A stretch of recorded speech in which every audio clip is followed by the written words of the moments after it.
Assalamu alaikum hürmetlerimiz. Dünyanın sirli buluğuna künnen gün şaqqatабыз. Muğjizalar qırı diyesin. Barabanı gına yok, eğlendirip jiberge. Uylap qarasaq, jer yüzünde 8 milyardqa yakın xalq yaşayır. Bir-birsine oxşaş kişiler elleni köp tugil. Yok ise her birimizde көз, kulak, ağız, burun.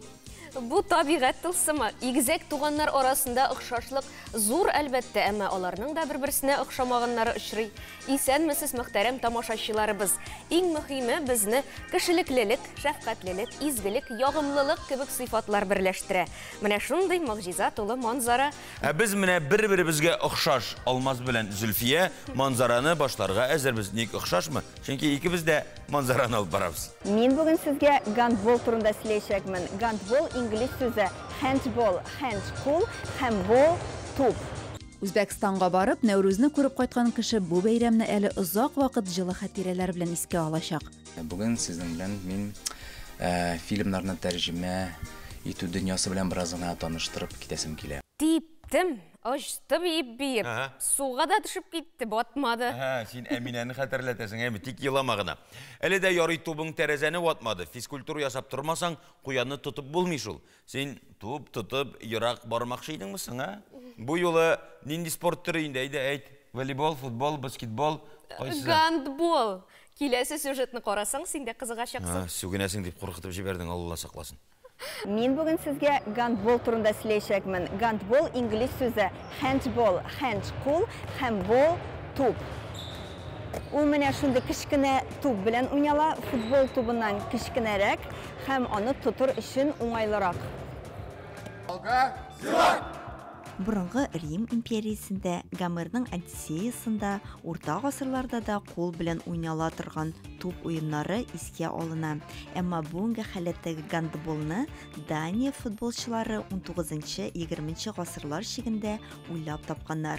Бұл ойын түрі қыш күні футболны алмаштырған, һәм ул қол білен ойнала. Гандболда 6 ойыншы һәм 1 капкашы. Менә мин капкашы булам инде. Элек без хаваскар уйнайдык. Хаваскар соревнованияларда шөгыльләнәйдек. Хәзер без инде менә профессионал уровеньга җиттек. 2022 елда безнең клуб профессиональ статус бирелде. Һәм без хәзер чемпионат России, высшая лига чемпионат Россиядә катнашабыз. Уенчылар тупны ыргыталар, бер яки ике кул белән тоталар.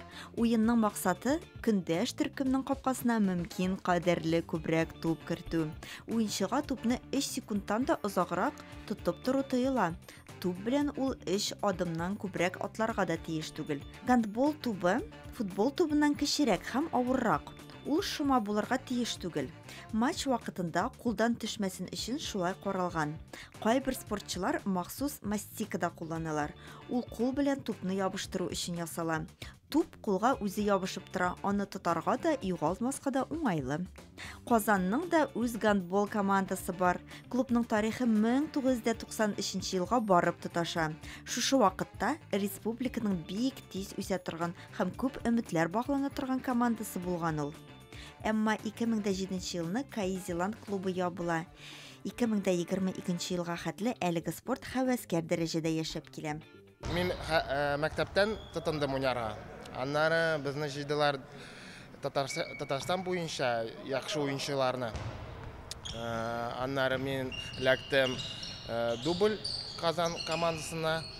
Аннары Суперлигада булдым монда. 1-2 ел. 15 ел узгач кына Зеланд профессиональ гандбол клубы яңадан тергезелә. Хәзерге вакытта бу төркем Россия чемпионатында катнаша. 2 яки 3 урын өчен көрәшәләр. Очень динамичная, развивающаяся игра. Бу бик хәрәкәтчән, матур уен. Монда хәрәкәтләр тиз, әмма көч ягыннан да таләпләр күп. Төрле техникалар, стратегияләр бар. Нәтиҗә әнә шуларга бәйле. Гандбол безнең республикабызда да үсеш кичерә. Алда зур омтылышлар, максатлар. Олимпия уены саналган бу спорт түре бик файдалы да. Физик яктан чыныктыра, тизлек реакциясын төркемдә эш итә белүне таләп итә. Моннан кала ул эстетик яктан да ифрат матур спорт түре. уйнарга үйрәндек дияргә дә булаймы? Мин уйнамасыйм. Булмый миннән, барыбер дөньяның иң оста гандболчысы чыкмаячак. Ник? Мин туптан куркам. О. Бер юлы мәктәптә физкультура дәресендә туп туры миңа ашып килде дә күзлегемне ватты. Шуннан бирле син күзлек кимисең, бары тик линза гына кулланасыңдыр. Нәм, хатын-кыз һәр вакыт алда булырга, үзен көчле хис итәргә тели. Сез иң мөһиме бәхетле булыгыз. Хатын-кыз бәхетле булса, шул җиткән. Әйбит, хөрмәтле хатын-кызлар, бу бөтенегезгә дә кагыла. Көчле, асыл егетләргә таяныгыз. Менә, мәсәлән, үземне әйтеп торам. Киләсе сюжетның герое тимердән мөгъҗиза ясарга сәләтле Рүзәл Музаффаров тимерче һөнәренең абруен күтәрүче, ата-бабалардан калган мирасны саклаучы буларак та игътибарга лаек. Да шундай тимер кисәк алабыз да инде. Намында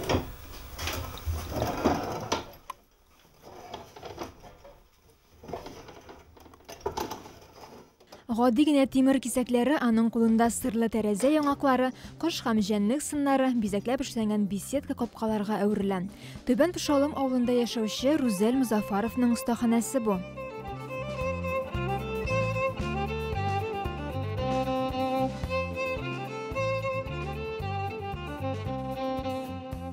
бу эшне элек әти шөгыльләнә инде, шуңа карап мин дә кызыгып киттем. Сварка эшенә мине Абдуллин Мингамихатович укытучым өйрәтте инде. Аңа бик зур рәхмәт. Шуннан соң менә шушындый тимер эшенә кирип киттем инде. Иң беренче эшебез капка булды. Үзебезне менә урамда капка төнде тора инде. Шуны эшләдек. Бу эш белән мин 2010 елны шөгыльләнә башладым. Капкалар ясыйбыз, урындыклар ясыйбыз. Төрле кеше менә нәрсә тели, шуны ясый алабыз инде тимердән. Монда тимерне төрлечә бөгү, аны эретеп ябыштыру осталыгына түгел, иң элек рәсем ясау сәләте шиксез фантазиягә ия булуда кирәк. Идея булай күпчерәк үземә килә инде. Шул тик торасы килми, әз булса теге эшләп карыйсы килә. Яңа әйберләр эшлисе килә инде. Нәтиҗәдә менә шундый урындыклар, гөлләр кую өчен җайланмалар, тәрәзә яңаклары килеп чыга. Ә капкаларны Пешалымнан гына түгел, республиканың башка район авылларыннан да сорап киләләр.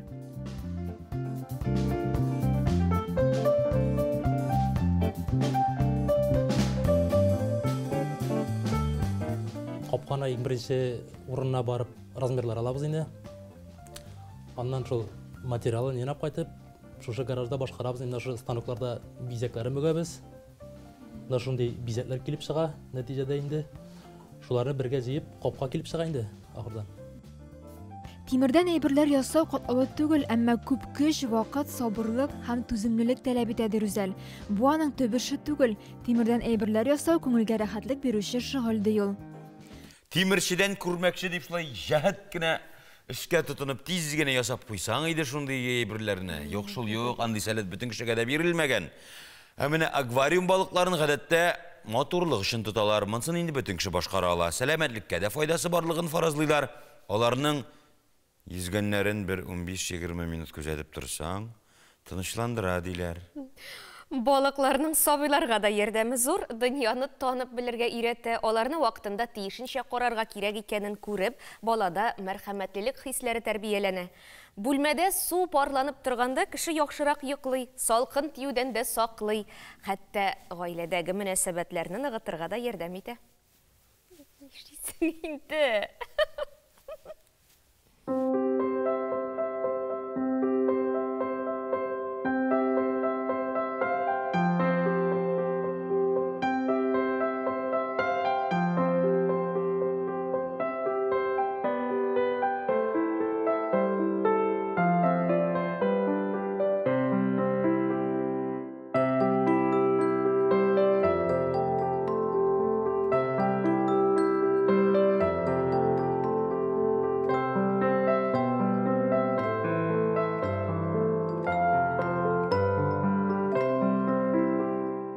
Күргәзмәгә барабызмы? Әйе. Бөек Александр Македонский эзләре буенча күргәзмә сәяхәткә барырга киңәш итәбез. Аудиогид кулланмасында яки күргәзмә буйлап оештырылган экскурсиядә Македонский хакында кызыклы фактлар ишетергә була.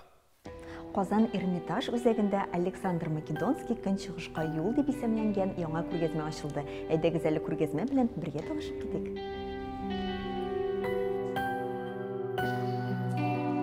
Күргәзмәгә экспонатларны Санкт-Петербург Эрмитажынан китергәннәр. Картиналар, скульптуралар, зәркән эшләнмәләр. Барысы да бөек гаскәр башлыгы белән бәйле. Әйтик, бу алтын тақия безнең эрага кадәр 4-нче гасырда барлыкка килгән. Зәйтүн яфраклары сурәтләнгән монда тақияләр белән атлетларны бүләкли торган булганнар. Эллинизм эпохасына караган бу тақияны грек осталары ясаган. Әлеге күргәзмәдә без инде Александр Македонский белән бәйле бик күп экспонатларны күрә алырбыз һәм шы күргәзмәдә Александр Македонскийның үзе яулап алган илләргә, үзе поход ясаган илләрдә грек мәдәниятен таратуын үз күзләребез белән күрербез. 400-гә якын экспонат Александр Македонскийның көнчыгышка походы, Азия җирләренә грек мәдәниятен тарату, Эллада классик сәнгатенең бөеклеге турында сөйли, сугыш кораллары, борынгы тәңкәләр, сәнгать әсәрләре. Безнең күргәзмәдә экспонатлар үз иченә 2500 ел дәверне алып торалар. Алар арасында безнең эрага кадәр 4-нче гасырда эшләнгән экспонатлар да һәм инде безнең эраның экспонатларын да күрергә мөмкин. Күргәзмәгә килеп керүгә тамашачы борынгы заман атмосферасына чума. Моның өчен төрле станцияләр бар. Мультимедиа, хушис, балалар өчен уен зоналарында казылмалар эзләү, пазл җыю. Македонскийның походларын интерактив рәвештә дә күреп була. Бассаң, шул җирләрнең хәзерге вакыттагы күренешен күреп була. Әлеге күргәзмәдә балалар өчен уен зоналары да бар. Аларның арасында вазаларны җый дип аталган уен зонасы бар. Һәм инде балалар төрле вазалар, аларның исемнәре һәм инде аларның нәрсә өчен кулланылганы белән танышалар. Кара фигурлы гидриядә Гектор гәүдәсе белән Ахилл сурәтләнгән. Безнең эрага кадәр 510 ел. Антиопа мастеры эше. Күргәзмәдә күрмәүче кешеләр өчен тактиль станциялар урнашкан. Мәсәлән, экспонатларның тактиль модельләрен тотып тыймлап карарга була. Мәсәлән, бу гидрия экспонаты. Һәм гидриядә сурәтләнгән сюжетның рәсемен шулай ук тотып тыймлап белергә була. Александр дөньяны яулап кына калмады, аны үзгәртте дә. Дөньяда үз материаллары нигезендә бу тарихны сөйләргә мөмкинлеге булган бердән-бер музей Эрмитаж, ди аның генераль директоры Михаил Петровский. Әлеге күргәзмә шулай ук Европада, Санкт-Петербургда һәм башка бик күп шәһәрләрдә күрсәтелә. Ләкин Казандагы күргәзмәнең үзенчәлеге шунда, шунысын әйтеп үтәргә кирәк. Күргәзмә кураторлары шулай ук Александр Македонскийның ислам белән бәйләнешен дә күрсәтәләр. 6 бүлектән торган бу күргәзмә беркемне битараф калдырмас. Сез дә рәхим итегез.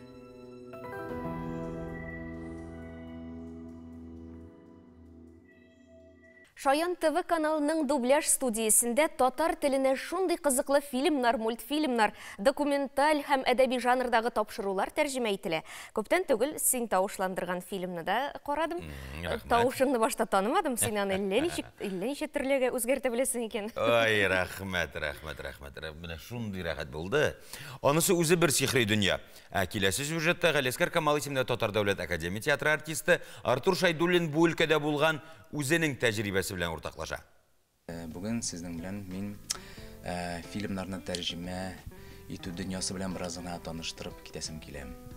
Әлбәттә, мәсәлән, шәхсән минем өчен бу процесс бик кызыклы. Син үзеңне сәхнәдә генә түгел, башка җирдә артист итеп хис итә аласың. Монда да уйнарга кирәк, әлбәттә. Ул текст укып кына булмый. Шулай ук персонажның эмоцияларын бирергә тиеш, ничек сөйләшәсең, сөйләү манерасын бирергә тиеш. Бу барысы да сәхнәдә кебек бик мөһим.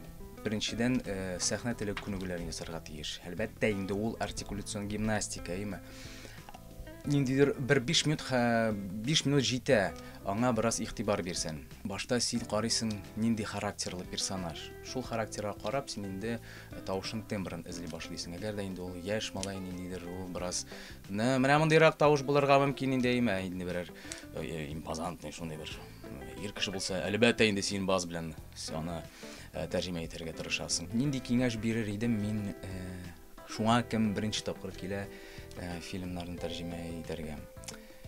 Ул да булса, күбрәк укырга кирәк. Күбрәк укырган сайын синең сөйләү аппараты автомат рәвештә ул синең әйбәт булачак.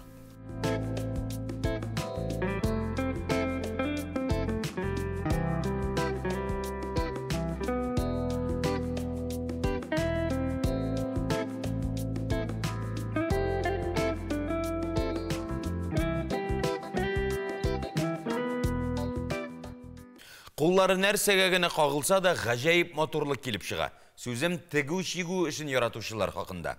Кулга эләккән юк кына әйбердән тормышта гел кирәк булып торган тоткычлар, матур тастымаллар, алъяпкычлар тегү, ул бит күп вакытны да алмый, ә аларны матур итеп эшләсәң, аш бүлмәсен бизәп, күңел күтәренкелеге өстәп торалар.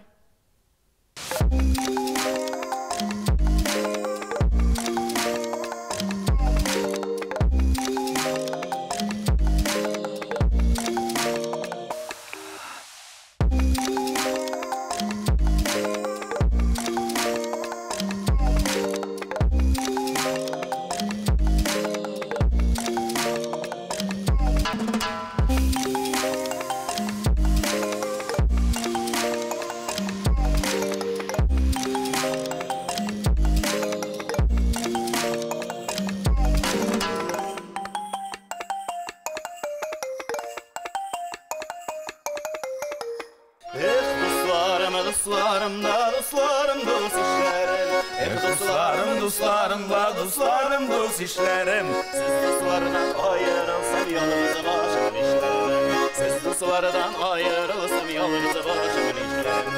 Biz alay tügülüydük de biz bulay tügülüydük. Biz alay tügülüydük de biz bulay tügülüydük. Kazanlarga gastrol bilen kurreşirlerge kildi. Kazanlarga gastrol bilen kurreşirlerge kildi. Әфәрин, subhanallah. Шыннан да халық жыры ул һәр вакытта халық жыры. Аны ничек телисең шулай үзгәртеп була. Һәм ул аңа бирешә, рәхәтләнеп. Бездә кунакта Башкортстан Республикасының Нур Татар дәүләт театры директоры, Башкортстанның ат казанган мәдәният хезмәткәре Фирзат Габидуллин һәм Башкортстанның ат казанган артисты Вилдад Мисбахов. Без аларны чын күңелдән каршы алабыз. Дуслар, без дә сезне күрергә бик шат. Хәлләрегез ничек? Аллага шөкер. Шынмы, шаярумы? Кунакка киләс дип ишеттек. Билдән шулай җырлады. Киләбез, Алла берсә. Сагындык. Инде бик узак булганыбыз юк. Аңа төрле сәбәпләр булды. Менә Аллага шөкер. Аллага шөкер, шушы көннәрдә Алла берсә башлыйбыз гастрольләребезне. Әлбәттә, бу шаяру гына иде. Без сезнең нинди спектакльләрне, төгәл нинди спектакльләрне алып киләсегезне беләбез. Шулай да сезнең тарафтан ишетәсе килә. Нинди спектакльләр булачак икән. Казанда гастрольләребез безнең 4 көн узачак. Шул 4 көн эчендә без 9 спектакль уйнаячакбыз. Галиаскар Камал театрының бинасында уйнаячакбыз ул спектакльләрне. Казанлылар бәхетле. Казанлылар да бәхетле, без дә бәхетле, шуңа күрә инде уңышлы утсын гастрольләр. Мин бер атнадан гастрольләр башлана. Нинди спектакльләргә, нинди жанрга басым ясадыгыз әлеге репертуарын сайлаганда? Бу гастрольләрбез бит инде безнең күптән була торган гастрольләр. Җәйгә калса, кышка көтсә көзгә, язса язга дип сөйли башладыгыз. Чөнки көз килдергә тиешегез, яз килдергә тиеш, инде ниһаять быелгы язга килеп җиттек. Язга килеп җиттек, ул пандемияларда үтеп китте бит инде, Аллага шөкер. Гастрольләрбез башлыйбыз инде Уфада бик матур үз урынын алган репертуарда алган спектакльбез инде бу спектакль инде Россиянең 2 фестивалендә катнашкан спектакль Зифа Кадырова әсәре буенча эшләнгән Фатима спектакльләр башлыйбыз гастрольләрбезне. Оннан инде безнең Илгиз Зәниевның Хыял йорты дигән спектакль. Оннан үзебезнең драматург Мәдәрис Багаевның Бер мәл шәһәрдә. Безнең Илгиз сезгә дә бармыш икән. Бер мәл шәһәрдә дигән спектакль. Инде гастрольләрбез tamamlay indi donlıqlı Mirxədər Feyzinin Qaliyabanu dramısı Qaliyabanu.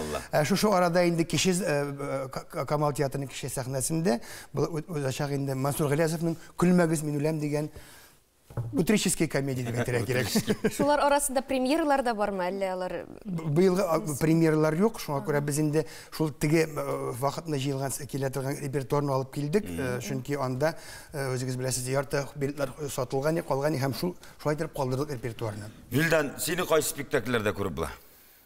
Алла бирсә, инде башыннан азагына кадәр Фатима спектаклендә инде минем теге бик күкрәк киер бәйтәрдә главный роль түгел. Шулай да солдат та булып чыгам, массовкада гармонист та булып чыгам. Гармонда уйный белгәч инде аның бөтен массовый рольләр шул яшьләр роле безгә төшә дигәндәй. Шул бер мәл шәһәрдә спектаклендә байны уйныйм инде мин, Сәлман бай. Шундук үзгәрдем. Байны уйныйм. Тавышта үзгәрде. Илгиз Зайниевның Хыял йортында Салават образы һәм башмагымда Хәлил. Галиябанда. Галиябанда. Ошама Вилдан дуршыма тамаша сине көтә, сине күргәзер. Менә яшьләр дидең. Яшьләр килергә ашкынамы театрга? Син үзең ничә ел? 10 елдан артык эшлисең. 15 ел кирәсең. 15 ел. Инде 15 елдан соң да шактый буын алышынырга өлгергәндер. Яшьләр ашкынамы театрга? Ничә уйлыйсың? Ашкына, әлхәмдүлилләх. Безнең инде Уфада ул әлегә катлы студентлар җыялар, яңа курс җыялар. Безнең махсус Татар Нур театры эчендә курс укып килә, әле бүгенгесе көндә алар 2нче курста. Фирзат әфәнде, менә сез директор буларак сез Туймазы театрында да эшләгән кеше, инде Уфага да килеп җиттегез. Бүген көндә шәхсән сезнең республика калышын сорарбыз, театр кайсы яктан кытлык кичерә? Режиссерлар җитмиме, драматурглар яга аксыймы? Артистлар әзерләү кытлыгы бармы? Менә оештыручы җитәкче буларак. Сорауларыгызга үзегез җавап бирдегез. Бөтенесе дә бармы? Барсы да бар. Чөнки әлбәттә бик драматургия кытлык кичерә. Ул Башкортстанда гына түгелдер дип уйлыйм. Татарстанда шундыйрак калдыр инде ул. Режиссерлар да кирәк. Режиссерларны бит укытырга кирәк. Аларны Мәскәүдә укытырга кирәк. Санкт-Петербургта укытырга кирәк. Кытлык кичерелә, әмма ләкин шул хәтлек нык авыр дип әйтеп тә булмый. Аллага шөкер, режиссерларыбыз бар, әмма ләкин бүгенге көндә барыбер да аларны театрга җәлеп итәргә кирәк, укытырга кирәк, яңа курслар кирәк. Әлбәттә театрга яшьлек кирәк, яшьләр кирәк. Менә Нур театры шул кичергән кытлыклар фонында нинди эшләр башкара, җитәкче буларак нәрсә дип әйтер идегез? Театрыбызда, менә театр бит гомумән әйтергә кирәк, бу тере организм бит инде ул. Театрда көндә нәрсәдер булмаса, театрга кызык түгел. Анда эшлисе дә килми. Театрда көндә ниндидер бер вакыйга була, нәрсәдер була. Эшләр күп. Аллага шөкер, театрда эшләр күп. Яңарак кына данлыклы Вахтангов театры бездә гастрольдә булды. Аларны узаттык. Рәхәтләнеп аларның спектакльләрен карадык, коллективта карады спектакльләрне. Театрда премьераларга менә әзерлекләр бар, репетициялар бар. Күптәннән көтеп алынган спектаклебез бу Туташ дигән спектакль дөнья күрәчәк. Ансы Башкортстанда үзегездән. Үзебездә бу спектакль Сахиб Җамал Гызатуллина Волжска турында тулаенча була торган бер спектакль. Турыдан-туры Камал театры труппасына да һәм сезнең театрның төзелешенә дә катнашы булган шәхес. Вилдан, сез менә 15 ел инде эшлим дисез театрда. Шулай да инде үзгәрешләр кичерде икән театр менә шушы кечкенә генә дәврдә, кечкенә генә дисәк тә була. Үзеңне картаеп баручы яшь артист дип саныйсыңмы яки? Алмас картаеп белмәче яшь артист дип хис итәсеңме? Алмас, син авырткан җиргә баса беләсең. Чынлап та әлхәмдүлилләх, картаярга ирек бирмиләр, алмас. Шулай да теге күңелдә инде ул барыбер да 40-ка якынаябыз бит инде. Яшьләргә уступа иттергә дигән әйбер тора. Шуңа күрә ул теге үкчәгә басалар инде. Үкчәгә басалар. Режиссерлар белән шулай роль биришкәндә, алышканда да шундый киңәшләр йөртәбез. Инде бу возрастка безгә уже соңрактыр инде. Ярар, сөйләшергә яратмыйсың син, аңлашылды. Әйдә без уйнап бирик безнең тамашачыларга, чөнки үзем дә Галиябану да Исмәгыйльне уйнаган кеше. Шуңа күрә син кайчан уйнап китергә икән аңлап, Хәлил образына кирип, менә безнең тамашачылар, Вилданны карар өчен Галиябану спектакленә барырга кирәк дип уйлап куйсыннар. Неужели бу хәбәр чын булыр, Шым булса бит страм валлаһи, синең күз тотып йөргән, күз тотып кына түгел, минеке дип ышанып торган Зөлфияңне Нур театрыннан килгән Вилдан алып китсен имеш. Әле малай гына ни бит, ни тора? Синең кулыңа су салырга да ярамаслык бер Вилдан бит ул. Әнә үзе килә түгелме соң? Бакчада гүлләр ай икән.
моның болуы мөмкин түгел. Вилданның да башы ике түгел белә торып безнең арага кирергә. Әнә реклама үзе килә түгелме? Хөрмәтле тамашачыларыбыз, кунакларыбыз, күршеләр, Нур театрының әһелләре белән саубулашабыз. Фирзат әфәнде, Вилдан гастрольләр гөрләп булсын. Сезгә аның шәрәхәтләнеп хәл җыеп, әзерләнеп безнең Казанга рәхим итүегезне көтеп калабыз. Хатын-кыз минем киярлек бер юньлек киемемдә юк дип әйтмәсен өчен, аның гардеробында нәрсәләр булырга тиеш? Яки ул һәр вакыт шулай дип әйтәчәкме? Олай дип әйтмәс өчен, хатын-кыз гардеробында база элементлары булырга тиеш: итәк, блузка, күлмәк, пиджак, чалбар, футболка, тагын күлмәк, тагын бер 10-12 күлмәк.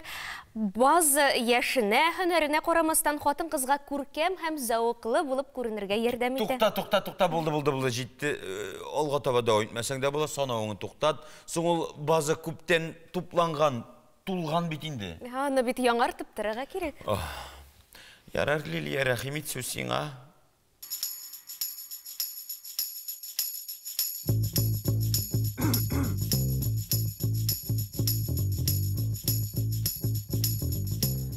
Исәнмесез. Бүген бер генә гардеробны да жакеттан башка күз алдына китереп булмый. Элегрәк без аны бары тик эшлекле стиль өчен укырга яисә эшкә барганда гына кия идек. Бүген инде жакет белән төрле стильдәге образлар ясарга мөмкин. Жакетның да төрлесе була. Шулай да ул элегантлык, җыйнаклык, җитдилек кебек сыйфатларны чагылдыра торган кием булып кала бирә. Демәк, бүген актуаль жакетларны барларбыз. Иң популяры мөгаен оверсайз жакеттер. 2023 елда да мондый жакетлар актуаль тренд булып кала. Зуррак размерлы, иркен, берничә размерга зуррак мондый жакетлар белән неформаль образлар ясарга мөмкин.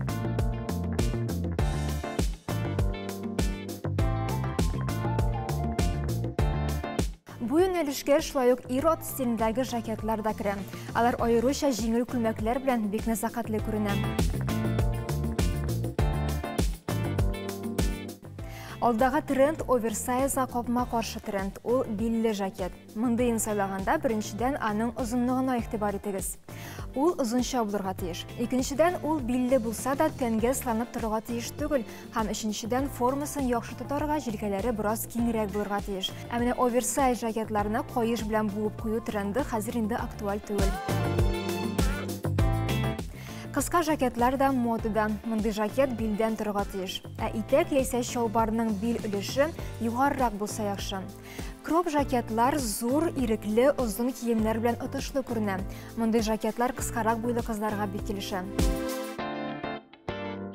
Бу тренд турында сөйләгәндә, әлбәттә, Chanel стилендәге жакетлар күз алдына килә. Алар модадан, әмма сезгә берничә яшь өстәргә мөмкин. Шуның өчен аны капма каршы стильдәге киемнәр белән туры китергә тырышыгыз. Мондый жакет белән шулай күренеп торган берничә бизәнү әйбере дә актуаль булачак.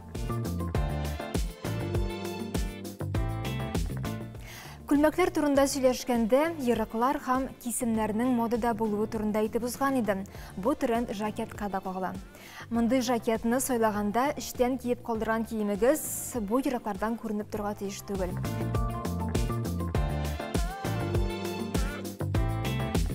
Төсләргә килгәндә, бүген модада булган төсләрне түгел, үзегезгә килешкәнен сайларга тырышыгыз.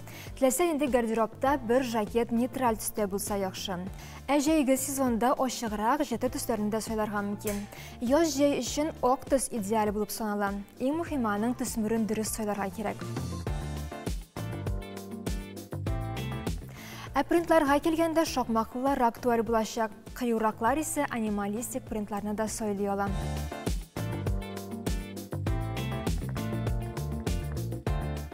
Бүгенге менә шулар сәхифәне модельер Кенза Такада сүзләре белән тәмамлыйм. Мода ул ризык кебек. Сез көн сайын бер генә ашамлыкта тукталырга тиеш түгел. Кыю булык, көн сайын төрле булудан курыкмыйк. Сау булыгыз. Типтем, ачты биеп. Суга да төшеп китте, батмады. Син Әминәне хәтерләтәсең, әме тик елама гына. Әле дә ярый тубың тәрәзәне ватмады. Физкультура ясап тормасаң, куянны тотып булмый шул. Син туп тотып ерак бармакчы идеңме соң, Бу юлы нинди спорт түрі инде, әйт, волейбол, футбол, баскетбол, кайсы? Гандбол. Киләсе сюжетны карасаң, син дә кызыгачаксың. Сүгенәсең дип куркытып җибәрдең, Алла сакласын. Мин бүген сезгә гандбол турында сөйләячәкмен. Гандбол инглиз сүзе handball, hand кул һәм ball туп. Ул менә шундый кичкенә туп белән уйнала, футбол тубыннан кичкенәрәк һәм аны тотыр өчен уңайлырак. Бұрынғы Рим империясында, Гомерның Одиссеясында, орта ғасырларда да қол белән уйнала торган туп уеннары искә алына. Әмма бүгенге хәләттәге гандболны Дания футболчылары 19-20 ғасырлар шигендә уйлап тапканнар. Бу уен төре кыш көне футболны алмаштырган һәм ул кул белән уйнала. Гандболда 6 уенчы һәм 1 капкачы. Менә мин капкачы булам инде. Элек без хәвәскәр уйныйдык.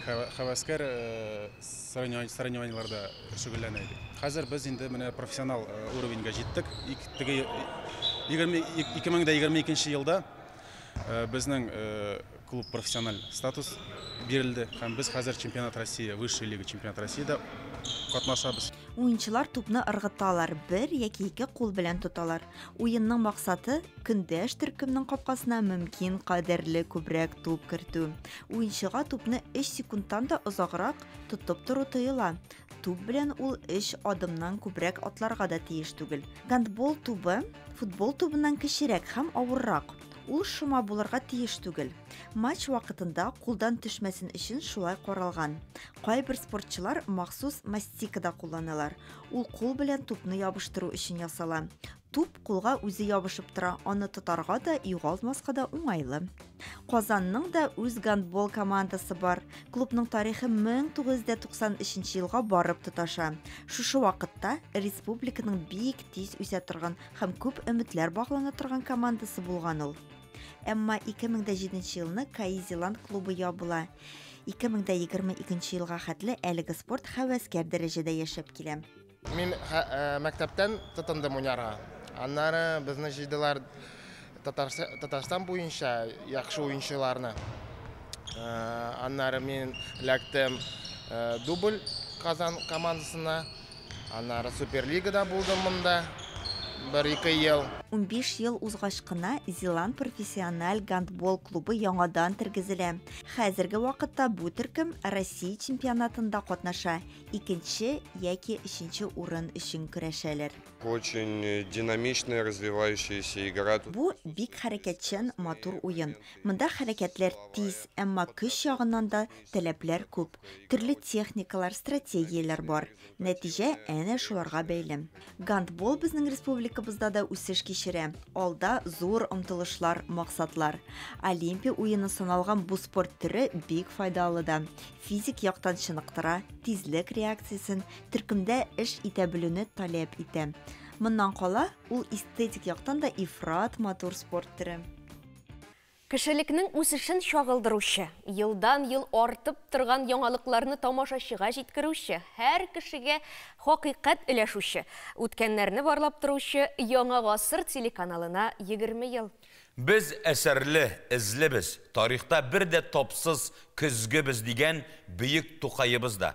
Телеканалның саулы эзле тарихын искә алып, үткәннәрне барлыйк. 20 ел Яңа гасыр телеканалы эфирда. 20 ел без Татарстан тормышындагы барлык вакыйгаларны яктыртып барабыз.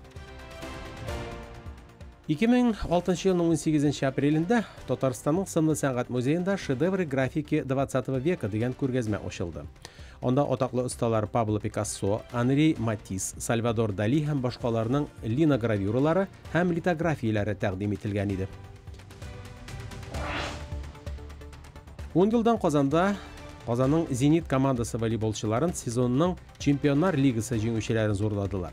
Финал очрашуында алар Италиянең Трентино командасын ирекле ярышта җиңүгә иреште.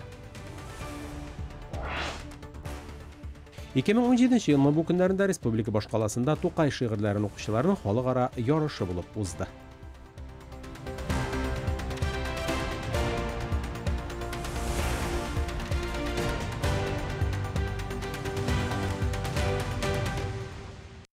Исеңә төште миндә шәм яктылар. Күңелең булдымы? Ярар, эшебездә булыйк. Үзбәкстанны кунакчыл һәм бай тарихлы булуы өчен яратабыз. Шул ике сыйфаты республикада туризмны үстерүдә төп факторлар булып тора. Климаты турында да әйтмичә булмый, ел әйләнәсе аларда кояш. Үзбәк халкы дустанә һәм кунакчыл да. Тар урамнардан үткәндә капкаларның ачык торуына гаҗәпләнергә кирәкми, бу йорт хуҗасының киң күңелле булуын күрсәтә. Ул сезне шатланып каршы ала һәм чәй дә эчертә.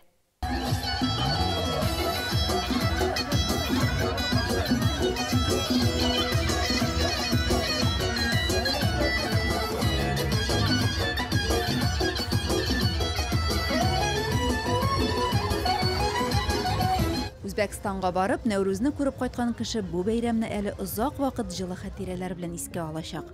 Чөнки төрки халыклар өчен ул иң җылы, иң яраткан бәйрәмнәрнең берсе. Сәмәркандның Алишер Наваи исемендәге Үзәк ял паркында Нәүрүзне бик зурлап каршы алдылар. Бүгенге көндә әлеге бәйрәм дәүләт дәрәҗәсендә үткәрелә. 3 көннән 5 көнгә кадәр ял бирелә. Бәйрәм узачак көнне паркка якын урамнарда машина йөреше туктатылган иде. Кешеләр милли киемнәр киеп, гаиләләре белән Үзәк паркка агылды. Көн кояшлы, кәеф күтәренке, нәкъ бәйрәмчә.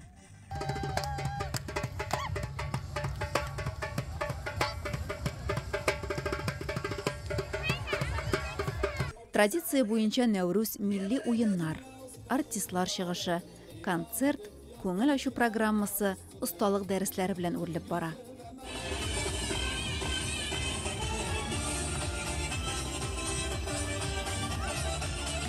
Шәһәр оешмалары табыннар корган. Аларны карап күзәтеп йөргәндә, Нәүрүздә нинди ризыклар белән сыйланып булуын чамалыйсың.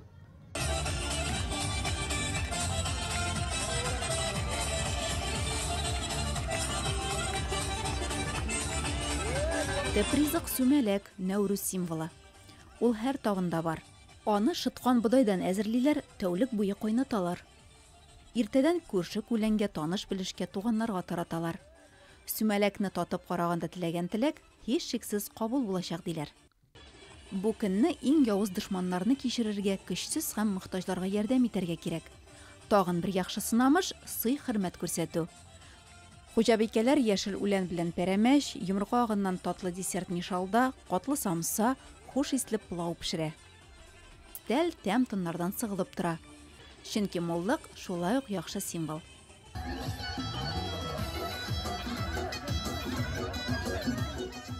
Парктагы бәйрәмгә килгән җирле халык, шәһәр кунаклары, олысы кешесе астрономик яңа елга, яңа өметләр баглап, матур планнар төзеп, рәхәтләнеп күңел ачты. Казан консерваториясе тарафыннан беренче тапкыр Татарстанда милли мәдәниятләр һәм гореф-гадәтләр елы кысаларында татар музыкасы шигърияте һәм театр фестивале үткәрелә. Концертта консерваторияның опера студиясын тәмамлаучылар тамашачыларны үзләренең искиткеч тавышлары белән сөендерәчәк. Шул уңайдан хәзер заман опера йолдызларын кунакка чакырдык. Бездә кунакта Сөмбел Кыямова һәм Руслан Закиров, Илгиз Мөхиддинов соңыннан алар өчен җыр башкарачак.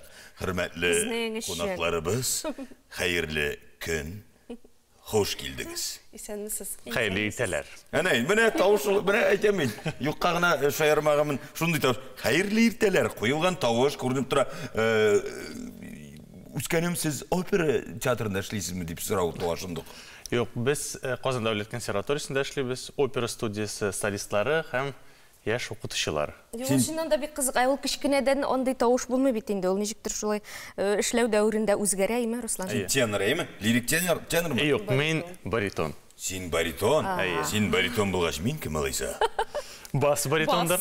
О, рәхмәт. Тавыш үзгәрү буенча, кичкенәдән үк шундый тавыш буламы дип сорады Зөлфия? Юк. Без бит үсәбез, безнең тавышыбыз да үсә, үзгәреп бара. Без күп еллар эшләү нәтиҗәседер инде бу тырышлык нәтиҗәсе. Хәзер дә менә үзебез укытабыз, без хәзер дә өйрәнәбез, хәзер дә безнең алга таба бара. Дип уйлый Тукай районы кызы Сөмбел. Яхшы, әлеге фестиваль турында сөйләгез әле тулырак. Беренче тапкыр татар музыкасы, шигърияте һәм театр. Өч юнәлеш. Быел милли мәдәнияте һәм гореф-гадәтләренә багышланган елыбызда безнең җитәкчебез, профессор, Казан дәүләт консерваториясының ректоры Вадим Робертович Дулаталиев шундый фестиваль эшкәртте. Татар музыка, шигърият һәм поэзия фестивале. Ул быел беренче тапкыр. Фестиваль булгач, димәк, бит инде кунаклар да булырга тиеш. Фестиваль булгач, ул нидер көч сынашу, үзенең талантын күрсәтү, шулай бит инде. Таланты күрсәтү генә түгел, менә безнең 11 апрельдә Салих Сәйдәев исемендәге зур концертлар залында беренче концерт узды. Ул опера студиясының 30 еллыгына багышланган концерт иде. Милли театр музыкасы җәүһәрләре дип аталган концерт.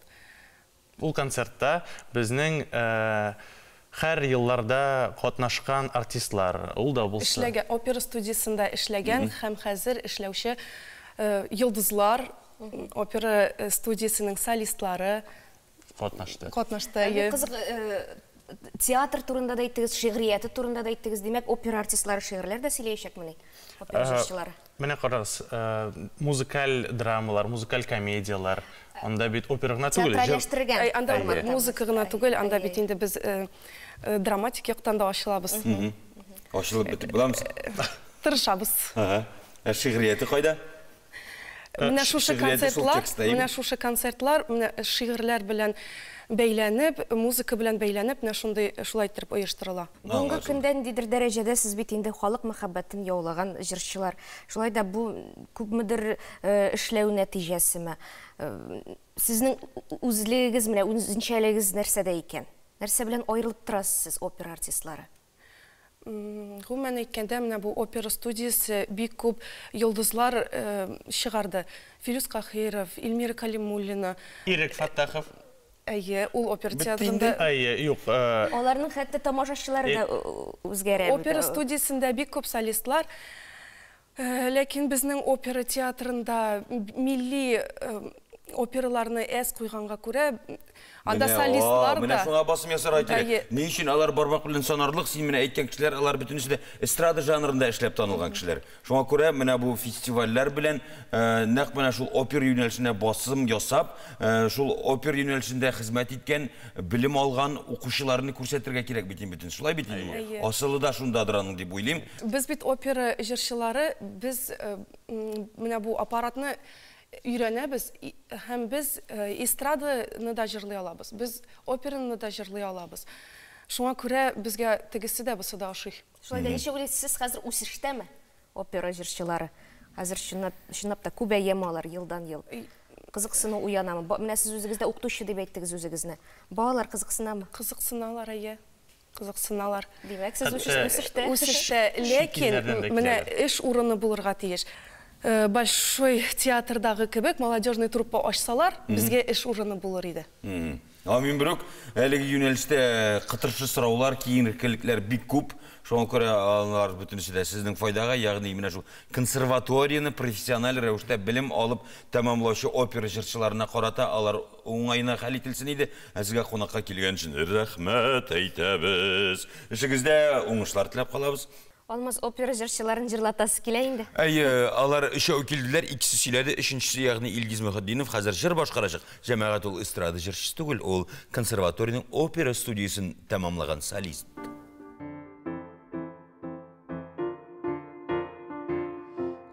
Кышкыра сирәк кенә, сагынуын сөйләп кенә. Килсәң иде ирекем яныма, көләмсерәп кенә. Эзләдем бәгърем сине, еллар буе тилемәреп. Туймас ахры мәңге туймас, күзләрем сине күреп. Эзләдем бәгърем сине, еллар буе тилемәреп. Туймас ахры мәңге туймас, күзләрем сине күреп. Зәңгәр елгалар шелтәп ага, нур сибә кояш көлеп. Алма агачлар акшәлен ябынган, ирекем синең кебек. Эзләдем бәгърем сине, еллар буе тилемәреп. Туймас ахры мәңге туймас, күзләрем сине күреп.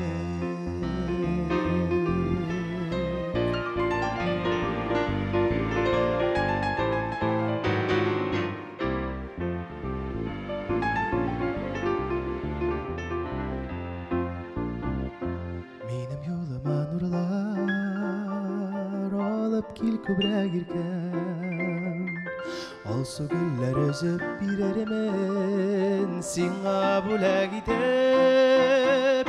Özlədim bəğrəm sinə, yıllar boyu dilim erib.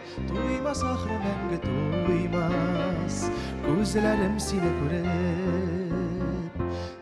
Туймас ахры мәңгі туймас. Соң көзләрем сине күреп.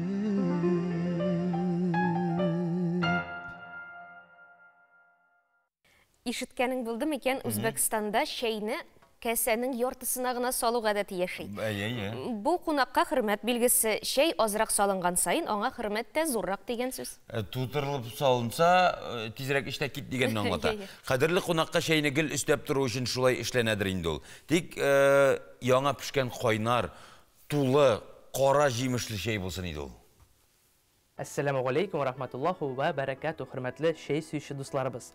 Бүген без сезгә татар милли шәйнең тарихын һәм аның серләрен сөйләячәкбез. Легелектән шәй безгә Кытайдан килгән. Ул да булса Казан каласына килеп төшкән. Барыбызга да таныш Пешән базарына. Пешән базарында төрле шәй сатканнар, төрле шәй пешергәннәр һәм дә инде безгә иң танышы ул да булса такта шәй. Әлеге мизгелдә минем кулда 1977 елда чыгарылган такта шәй. Бу шәй кыйбат булмаганга күрә, аны күбрәк авыл халкы эчкән. Ә хәзер без бу шәйне сезнең белән бергә пешерәчәкбез. Иң беренче безгә кирәк булачак ул да булса мәтүршкә һәм сары мәтүршкә. Аны инде без кайнар суда алдан пешереп әзерләп куйдык. Бисмиллаһир-рахманир-рахим. Аны менә шулай итеп безнең шәйниккә салырга кирәк булачак.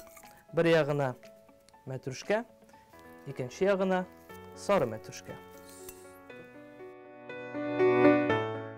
Минем кулымда 1987 елда җитештерелгән шәй, ул да булса такта шәйе.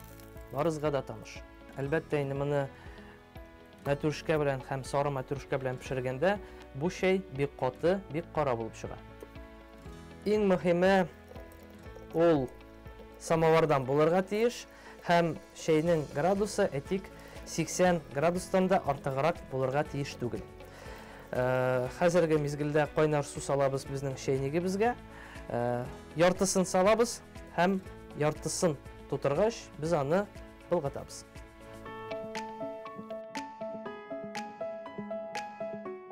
Мин әйткәнемчә, кап-кара булып чыкты безнең татар милли шәйебез һәм дә инде biz аны эшергә әзер. Матур итеп, бисмилла итеп, безнең татарлар дип әйтгәндә алар шәйне сөт белән эшә башлаган. Һәм дә инде бу кап-кара каты шәйгә салабыз сөт. Һәм дә инде иң мөһиме ул да булса шундый тәмле, үләнле такта шәйенә бер кашык бал салу. Шәй мәҗлесе милли ризыклар белән башлана һәм милли шәй белән тәмамлана. Иртәнге шәйләрегез тәмле булсын.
Кунакхана сәхифәсендә Татарстан Республикасының Эчке эшләр министрлыгының тынлы уен кораллары оркестры җитәкчесе Татарстанның халык артисты подполковник Марат Кадыров. Исәнмесез? Assalamu alaikum, muhtaram тамашачылар, хәерле. Ва алейкум ассалам, хош килдең Марат әфәнде. Ничек хәлләрегез? Алхамдулиллах, йөрибез, эшлибез, шабыз. Оркестр ничек? Рәмрәтләнеп.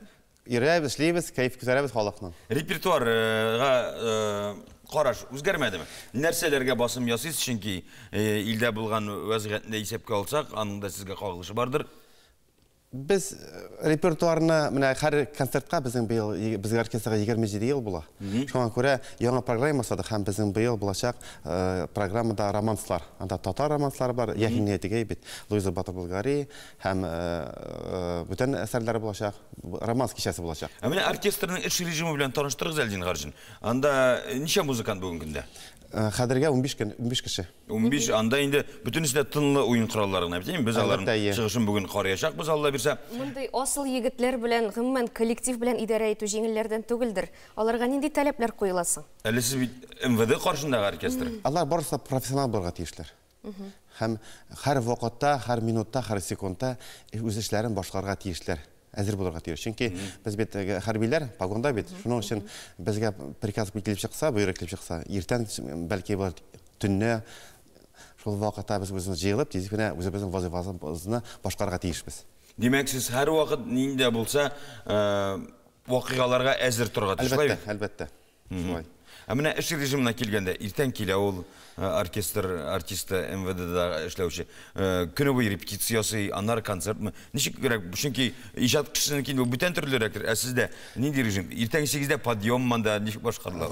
8дә без эштә уже. 8дә анасы репетиция бара, анасы обед, анасы самоподготовка. Һәр кеше үзен профессиональ үстерә әйтегендә бит. Һәм әгәр дә безгә әйтәм тагын кабатлап әйтәм, безгә буйрык булдıysa, шушы нинди эшне башкарырга шул вакытта без автобусга торабыз да һәм барабыз алга. Бары тик алга. Җиңергә. Оркестр башкарган музыка нинди көчкә ия икән ул? Аның максаты нидә менә зур оркестр? Ну, шундый бер әйтем бар. Теге Суворов әйтә, теге нинди харам оныттым. Крепость алган чакта оркестр көчне 10 мәртәбә күбәйтә ди. Әйе, чөнки кайф күтәрелә бит, алга гына бара. Шундый бер даже ситуация менә сөйләгәннәр иде. Чернобыль вакытында теге анда бит кешеләргә приказ биргәнме, биргәнме, үзләргә барырга тиешләр. Үз теләге белән. Шул вакытта нишләргә? Бер совет вакытында үскән бер генерал әйткән, хәтта менә пласка чыгарырга пласка һәм 2 сәгать буена строевой репертуар белән аларны йөртергә строевой инде. И шу полк бер кеше кебек үзен ризалым дип барабыз дип әйткәннәр менә. Тәэсирен инде әйтик. Музыка көчәйме? Көчәй әлбәттә. Ә бүгенге көндә дә ул көчне югалтмаганмы? Юк, музыка беркайчан да көчне югалтмаячак. Киреш без бит аның эштәге моңын уятабыз. Һәр вакытта югалтмаячак үзен көчен. Ә сез күбрәк кемнәр өчен чыгыш ясыйсыз? Үзегезнең шул хәрби хезмәткәрләр өченме, МВД вәкилләре өченме яки гади тамашачы белән дә күрешәсезме? Без бит Эчке эшләр министерство оркестры. Шуңа иң беренче без алар өчен эшләрен башкарабыз һәм әлбәттә кирәккән чакта без җөмһүрият өчендә үзебезнең эшне без башкарабыз. Оркестр бик әз бит. Безнең Казанда 4 коллектив. Шуның өчен эш җитәрлек. Театрда репетицияләрнең ничек барганын күз алдына китерәбез инде. Менә сезнең репетицияләр ничек бара икән? Кызык, иҗат ничек кайный сездә? Шулай ук. Бер инде үзгәреш юк. Тик профессионал музыкант булган күрә без һәр төрле юнәлешләрдә үзебезне башкара алабыз. Әйтик, джаз булсын, бит, классика булсын, маршлар уйнаган чакта төрле. Теге кай вакытны халык бит әйтә, әгәр дә хәрби оркестр, тынлы оркестр, ул теге марш кына уйнарга тиеш. Бик җитди булырга тиеш кебек. Сездә дә шаярулар бардыр инде. Әлбәттә бар, әйбәт. Шуның өчен әгәр коллектив профессионал булса, ул төрле юнәлешләрдә үзләрен башкара ала. Бүтән әйберендә уйналар. Әлбәттә. Танап үтегендә нәрсәләр бар сездә? Турба, тромбон, нәрсәләрендә, габоймы, Сені брат, кроссворд чешерге чакырга була уже. Сразу айтты, тромбон дип күрәсең, валторны, биш ескерткеч молодец. Бүтүнүсү да бар, эми демек? Әлбәттә бар, әйе. Но теге күбесе бүтүнүсү бар дип әйтерлек түгел, чөнки безнең симфоник оркестр түгел бит. Юк, менә бик тынлыларны гына сан. Әйе, состав бик бand, безнең турбалар, насың тромбон, баритон, туба, валторна. Синтезатор бізде бар. Хәзер күрәчәкбез бит инде. Барысына түгел. Шуны беләс килә. Эшкә килергә ашкынып торалар музыка. Әлбәттә, эшкә әгәр дә ашкынмасалар, алар бит бөтенесе китәчәкләр. Шуның өчен минем вазифам шундый, алар эшкә канатланып килергә тиешләр. Һәм киткән чакта кәйфләре күтәренке булып китеп, иртәгә таң килергә дип китергә тиешләр. Эшкә яратып йөрергә тиешләр. Әлбәттә. Һәм шул теләкне уятучы җитәкче буларак сез үз эшегезне төгәл башкарасыз. Дип уйлыйсым килә. Без шулай әйтәбез, без күрәбез, читтән әйбәтрәк күренә. Марат әфәнде, рәхмәт яусын. Хәзер инде без оркестр егетләре чыгышын тыңларбыз, күрербез, тамашачыларыбызга да җиткерербез. Ә сезгә эшегездә уңышлар җиткерәбез. Иптәш подполковник, сез килгәнче бер нәрсә дә булмады, сез киткәч тә бер нәрсә дә булмас. Тукта, брат. Мине авылда минем сәламнәрне көтәчәкләр. Оның өчен минем үзем Башкортстаннан булган күрә, Башкортстаннан Бүздәк районының Баташак авылында туып үскән мин. Шуның өчен бөтен туганнарыма, апаларыма, җизнәләремә, энекәшкә сәламнәрен белдерәсем килә. Димәк, анда манзараны рәхәтләнеп карыйлар. Әлбәттә. Рәхмәт яусын. Марат әфәнде, сезне күрергә бик шат идек. Рәхмәт. Күршеләргә бай чыгарылыш бүген. Субханалла. Хәзер оркестрга сүз бирик.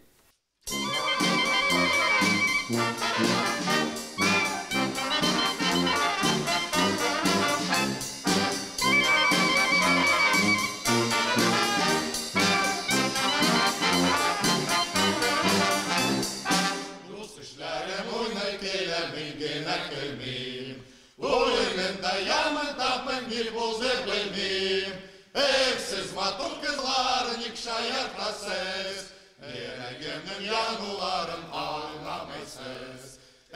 Siz matır kızlar nikşayartasız, yüreğimin yanılarım anlamışsınız.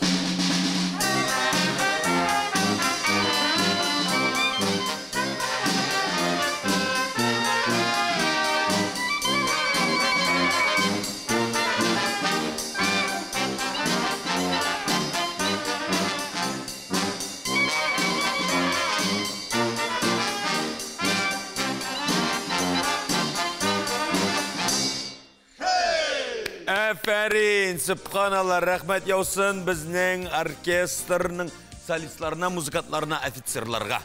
Оркестрга жан индирүче дирижер белән берлектә менә шундый сыйфатлы иҗат барлыкка килә. Ә сез, матур кызлар, шаяртмагыз, безнең йөрәкләрне яндырмагыз. Киләсе очрашуларга кадәр сау булыгыз, хөрмәтләребез. Сез матур кызлар, оркестр